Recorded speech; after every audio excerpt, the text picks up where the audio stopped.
घेरले बाबा दादा सतता रूप बजरा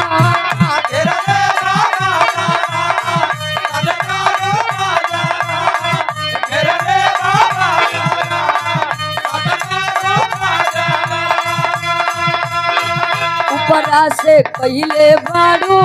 कलकाला कजरा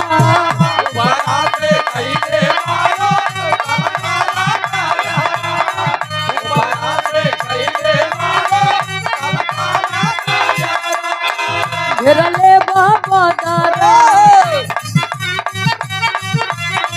घेरले बाबा दादा सतता रूप जरा ऊपरा से पहले बारू कलकाला कजरा तक लइया कहे बरिस बदरिया ए हो संवरिया झम झम पानी बरसता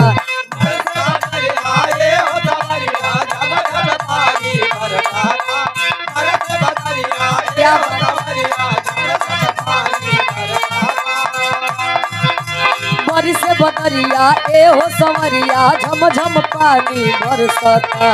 बरसता बरसता लइया कहे मोरी चढ़ल जवानी ए सैया बूढ़ बूढ़ के तरसाता बूढ़ बूढ़ के तरसाता अरे वाह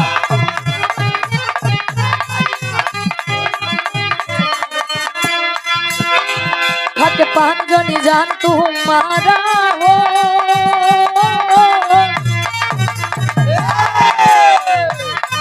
हट पान जनी जान तू मारा हो अभी से अपन रहन सुधारा हो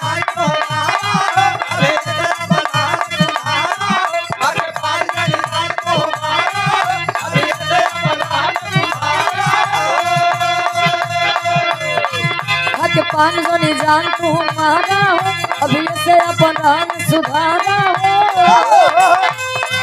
तोहरा न बाटे कंटोला राजो तोहरा न बाटे कंटोला राजो छाने छाने बदले छाने छाने बदले तोहरा मिजाज राजो धोखेबाज राजो उड़नबाज राजो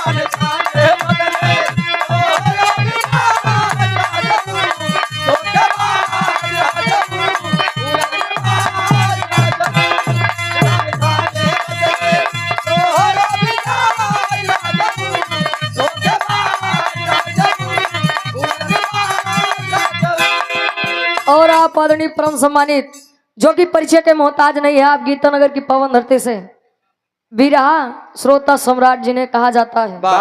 आप आदरणीय हृदय के गार्जियन जी आप दरोगा यादव जी आप परम सम्मानित चाचा जी के द्वारा इस भाव को समझते हुए 100 रुपए का महान आशीर्वाद आशीर्वाद के चारे के बच्चे अपनी कला में कामयाब है 100 में सबके नमस्ते प्रणाम स्वीकार हो बलमा कदरी न जानेला बलमा कदरी न जानेला बाली रे बुमरिया के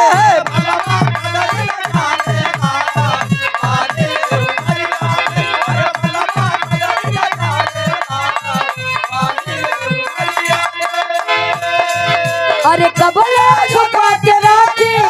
अरे कबले छुपा के राखी आई को माला सरी दिया के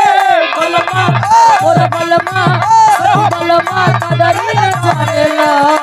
बाली रे बुमरिया के बलमा कदरी न जानेला बाली रे बुमरिया के बलमा कदरी न जानेला बाली रे बुमरिया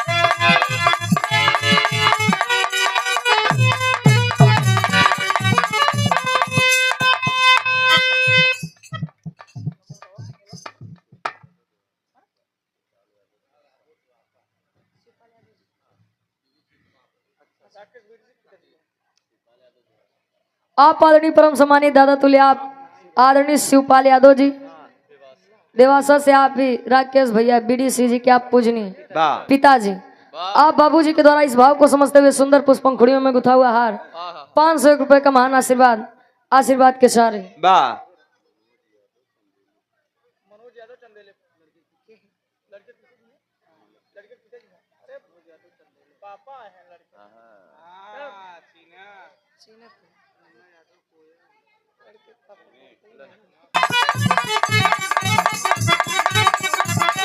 क्या बात है।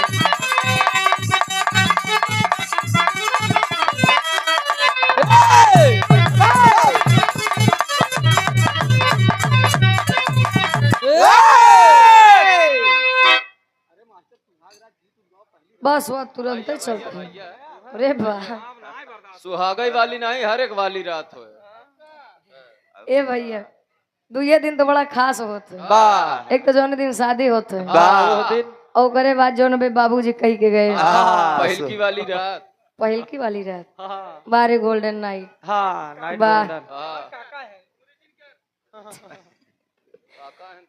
कहा थे देवी देवता के दर्शन जब चाहे तब कैला, लेकिन आज के समय में मनई के दर्शन बड़ा भाग्य से मिला था। भाग्य के आगे 100 लागत है, सौभाग्य होते तब दर्शन मिला था।